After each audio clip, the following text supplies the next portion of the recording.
Hello there guys, and welcome back to the channel. So we finally have version 38.1 release notes, and let's take a look at them, everything that is going to be happening in the month of March.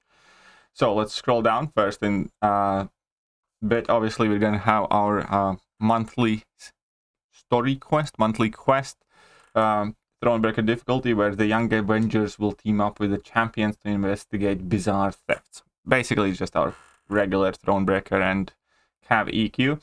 Now, the side event is going to be all about the danger rooms. I did upload a video about it earlier, where basically you're just going to have to play a ton of incursions instead of having side event.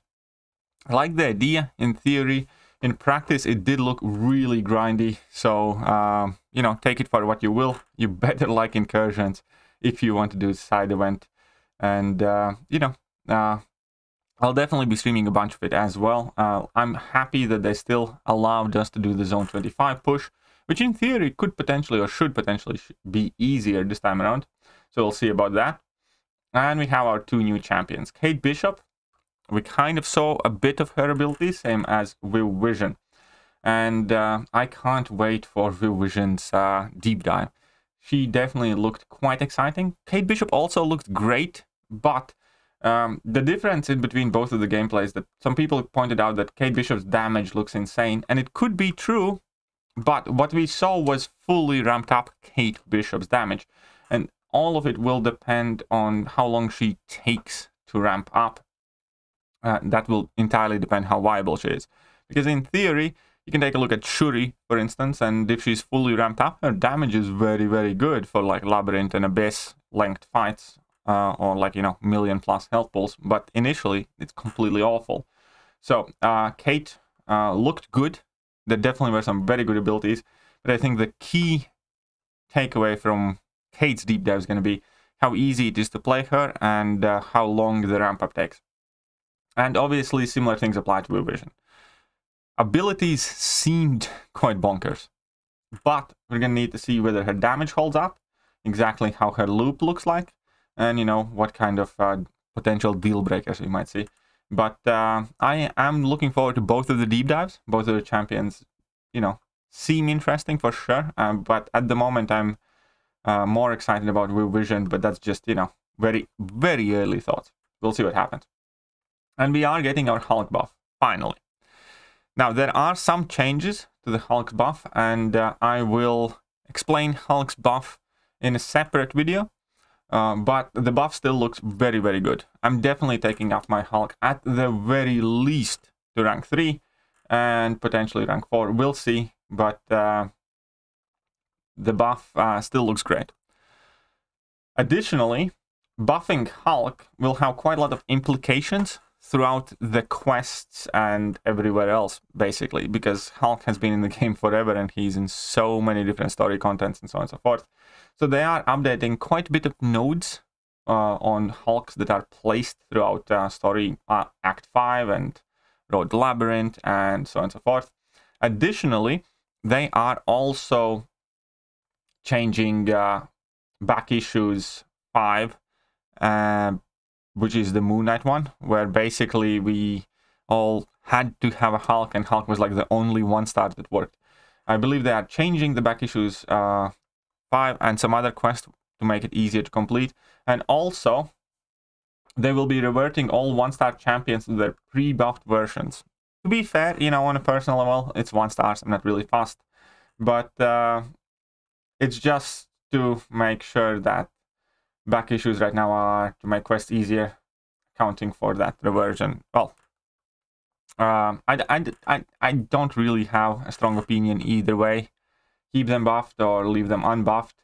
I think it's kind of silly to have two different versions of the same champion exactly in the game, but you know, whatever works for them. But starting next update, all buffed champions, 1-star versions, will go back to their old kits. And then we have some bug fixes and improvements as well. Most notably, one of the things that I'm definitely quite happy with is that Hawkeye will have its window for perfect release increased to match Kate Bishop's. So it used to be only 2 frames. You had to be pretty much picture perfect to get a perfect release with Hawkeye. and they are extending it to 3 frames. And it doesn't sound much, I know. From 2 to 3, it doesn't sound like a big difference. But in reality, it's a 50% increase in that window. So that should make it easier. Well, it will make it easier to play Hawkeye for everybody who does so or enjoys the character.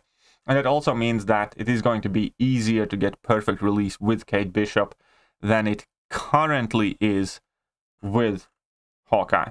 So that's kind of promising. Other than that, Juggernaut apparently was not immune to all effects of reverse control, so they're fixing that. They are listing which buffs Rogue can actually copy, because there are lots of unique buffs these days that she cannot copy or would have no effect on her. Changing the description of slow to be more accurate, fair enough.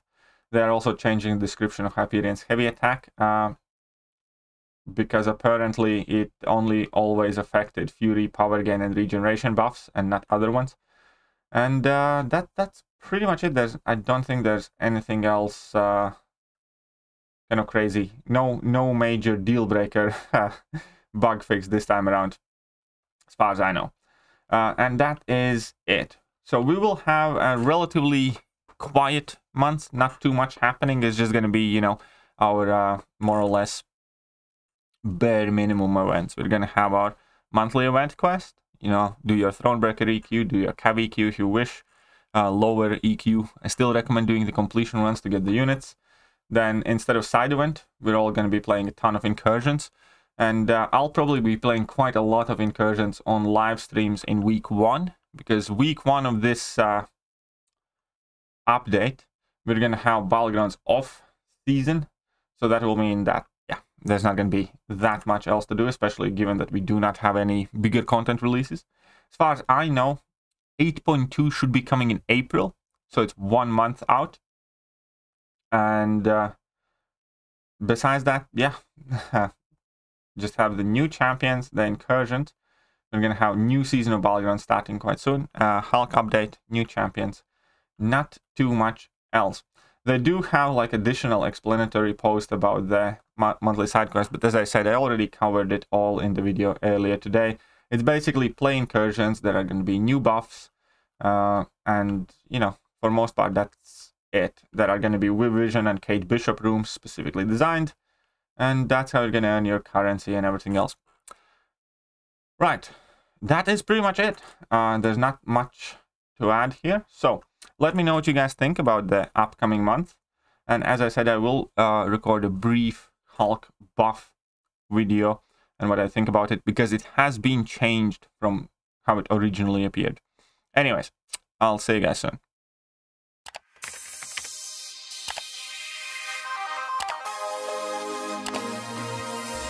Hello there guys, and welcome back to the channel. So we have all the information about the next